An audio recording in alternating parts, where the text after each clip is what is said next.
दोस्तों राजस्थान बीएसटीसी की काउंसलिंग करवाने के बाद में आप सभी ने देखा होगा कि जो अलॉटमेंट लिस्ट यहां पर आ चुकी थी। अलॉटमेंट लिस्ट में आपने नंबर चेक किए होंगे अपने। जिन छात्रों के नंबर नहीं आए वो सभी छात्र अब सेकंड लिस्ट के इंतज़ार में बैठे हुए हैं। तो सेकंड लिस्ट कब आएगी और कितने छात्रों की सेकंड लिस्ट में नंबर आने वाला है और कितनी नंबर कम पर सेकंड लिस्ट जाएगी और सीटें कितनी बची हैं ये भी तो ज़्यादातर पता है सभी छात्रों को। तो क्या है सेकंड लिस्ट का अपडेट, कब रिपोर्टिंग हो सकती है सेकंड लिस्ट की और थर्ड लिस्ट आएगी भी या फिर नहीं आएगी। रिपोर्टिंग फॉर्म में जिन छात्रों ने काउंसलिंग करवाई, रिपोर्टिंग फॉर्म में स्टेटस भी अपना चेक किया होगा सभी छात्रों ने, तो उनके लिए तो ये है। लेकिन सेकंड लिस्ट वाले छात्र जिनके पास कुछ भी ऑप्शन नहीं है, क्या उन्हें अदर किसी कॉलेज में या फिर कहीं से बीएसटीसी करनी चाहिए प्राइवेट, या फिर सेकंड लिस्ट का इंतज़ार करना चाहिए? जो भी है कंप्लीट बात मैं आप सभी को इस वीडियो में सही तरीके से बताऊंगा। दोस्तों आपके लिए फेंकना नहीं है कुछ भी, बहुत अलग अलग कोई कुछ भी बताता रहता है यूट्यूब पर। तो चलिए सबसे पहले तो हम बात करते हैं अपने जो भी अपडेट है। दोस्तों प्री डीएलएड परीक्षा में उत्तीर्ण 24,117 अभ्यर्थी कॉलेज अलॉटमेंट हो चुका है। कैटेगरी रिजर्व कैटेगरी के रूप में 1853 सीटों को खाली रखा गया है। अब जो है 1853 सीट खाली रखी है ना, इन्हें रिजर्व के रूप में रखा गया है कि बाद में कुछ छात्र ऐसे होते हैं जो अपवार्ड मूवमेंट करवा लेते हैं, या फिर कुछ छात्र ऐसे होते हैं जो कॉलेज में बीएसटीसी नहीं करना चाहते, काउंसलिंग तक ही रहते हैं और कहीं ना कहीं अदर किसी ना किसी कोर्स में वो शिफ्ट हो जाते हैं। तो अब ऐसे छात्रों के लिए जो कंप्लीट सीटें बचती होंगी तो वो और कुछ रिजर्व सीटें रख कर के 1853 के समथिंग टोटल सीटों के रूप में आपके लिए सेकंड लिस्ट यहां से विभाग के द्वारा निकाली जाएगी।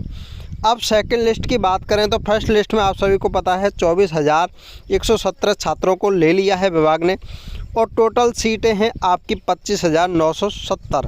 तो आपको पता है कितनी सीटें खाली बची हैं वो आप यहां से देख ही सकते हैं। लेकिन दोस्तों अब सोचने की बात यह है कि जो सेकंड लिस्ट आएगी तो वो कितने % पर आप सभी को उसमें कॉलेज मिल सकता है। आपको पता है जनरल कैटेगरी है, काफ़ी ज़्यादा गई है जनरल की दोस्तों, 450 के प्लस में गई हुई है। और आपकी जो ओबीसी कैटेगरी है, ओबीसी कैटेगरी की आप सभी को पता है 437 पर नंबर आया है छात्रों का। तो इस प्रकार से ये छात्रों की कट ऑफ ज़्यादा रही है। अब जो भी कट ऑफ रही है आपको अगर नहीं पता है तो आप कमेंट करिएगा, बता देंगे। और दोस्तों आप अपनी नंबर से अनुमान लगा लेना कि आपके सेकंड लिस्ट में कितने नंबर पर लिस्ट में नंबर आ सकता है, कॉलेज अलॉट हो सकते हैं। क्योंकि अब की बार जो ज़्यादातर छात्र हैं सभी ने अपनी काउंसलिंग करवाई है। पिछली बार से बहुत ज़्यादा छात्र अब की बार बढ़े हैं, आप सभी को पता है। लगभग 1.5 लाख छात्र हैं जिन्होंने 1.45 छात्र हैं लाख के रूप में जिन्होंने अपनी क्या है काउंसलिंग इस बार करवाई थी। पिछली बार 1.25 लाख थे। तो अब की बार सीटें बहुत कम बची हुई हैं।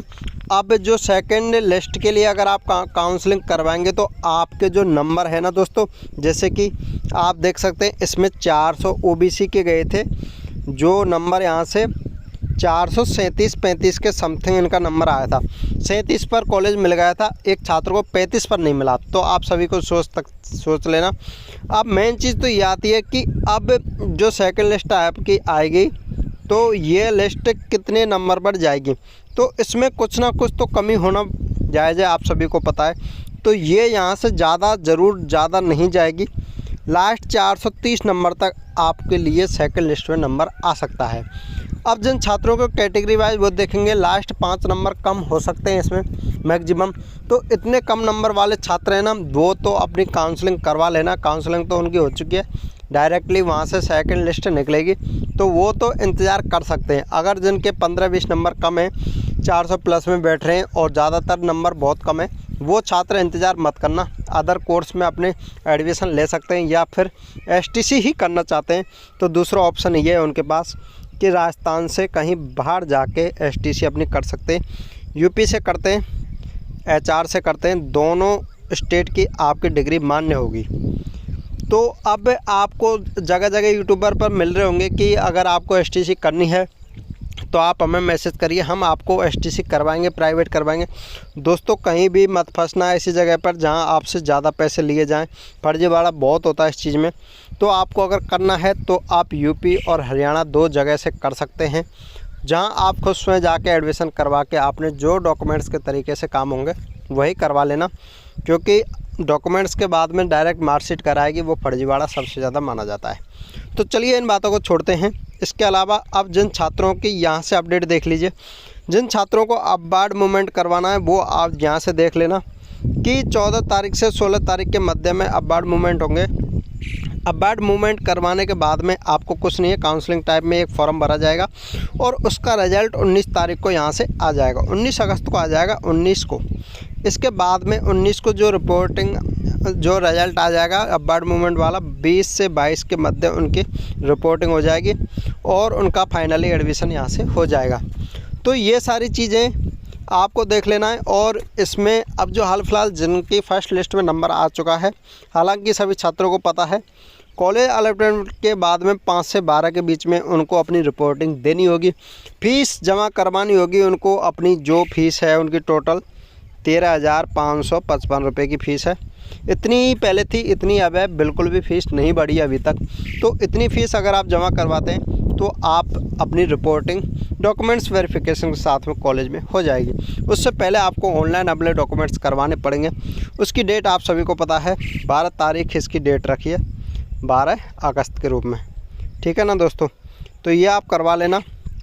इसके बाद में आपको जो भी है आगे की, अगर आपने अपना जो है एडमिशन का स्टेटस नहीं देखा तो वो भी आप देख लेना वेबसाइट पर जाकर के। डॉक्यूमेंट्स की समस्या अगर किसी छात्र को है तो वो भी कमेंट करके पूछिएगा। ऐसी सारी चीज़ें छोटी छोटी अगर आपको कोई भी जानकारी चाहिए तो कमेंट करके पूछ लेना। जिन छात्रों ने फर्स्ट बार VSTC कर रहे हैं और उन्हें अपनी स्कॉलरशिप चाहिए तो स्कॉलरशिप से संबंधित जो भी जानकारी है हमारे पास, हम सभी जानकारी आपको देने वाले हैं। कब फॉर्म भरे जाएंगे, कब क्या होने वाला है। तो ऐसे छात्र जो VSTC कर रहे हैं या B.Ed कर रहे हैं और अपनी स्कॉलरशिप लेना चाहते हैं, कमेंट करिएगा, चैनल को सब्सक्राइब कर लेना। हर छात्र के लिए B.Ed में या STC में अपडेट मिलेगा स्कॉलरशिप का और आप अपनी स्कॉलरशिप घर बैठे फ्री में ले सकते हैं कम्प्लीटली। तो चलिए दोस्तों, ये आज की अपडेट है VSTC से संबंधित। जो भी और भी अपडेट रहेगी आपको कल बता दी जाएगी। तो चलिए दोस्तों, वीडियो अच्छी लगती है प्लीज़ वीडियो को लाइक कर लेना। चैनल सब्सक्राइब नहीं किया है, चैनल को सब्सक्राइब कर देना। थैंक यू, धन्यवाद दोस्तों।